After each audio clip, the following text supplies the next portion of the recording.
Chairman Pakistan Tehreek Insaf Imran Khan ने कहा है कि माफियाज डिवाइड एंड रोल्स को ऑपरेट करते हैं। ये लोगों को अंदर से तकसीम कर देते हैं, फिर लोगों को खरीदते हैं या उन्हें डराते हैं। उनकी यही तारीख रही है कि लोगों को ब्लैकमेल करते हैं। निजी टीवी से गुफ्तगू करते हुए PTI चेयरमैन इमरान खान का कहना था कि माफियाज लोगों की टेप बनाते हैं। आजकल नून लीगी रहनुमा मरियम नवाज कहती हैं कि मैंने टेप्स बनाई हुई हैं। ये सियासतदान नहीं करते हैं, ऐसे काम सिर्फ माफियाज ही कर सकते हैं। कप्तान बोले, जब मैं वजीर आजम था तो मेरी बातचीत को भी टेप किया जाता था, फिर वही बातचीत रिलीज कर देते थे।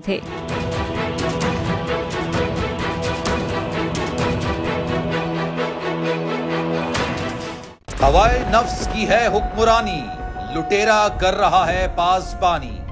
बोल न्यूज के मार्केटिंग हेड आकाश राम ताहा लापता, तफ्तीशी इदारे जवाब देने से कासिर। अहले खाना परेशान, बेटे की जुदाई में माँ गम से निढाल। जो बच्चो हिंदू हुआ पर आए थे जो को पाकिस्तानी, मुझे मेहरबानी करे पंहिंजो आकाश वापस कयो।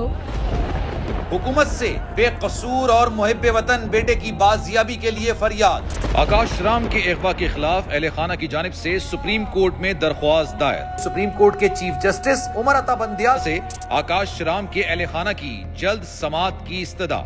मुश्किल की इस घड़ी में आलमी मीडिया ने भी उठाई आवाज। CNN, आज तक, इंडिया टुडे, टाइम्स नाउ समेत आलमी मीडिया ने आकाश राम के अगवा के खिलाफ दिया बोल का साथ। उफ क्या जुल्म है, बोल इंसाफ का मुंतजिर। सब्सक्राइब करें और बेल दबाएं ताकि कोई खबर रह न जाए।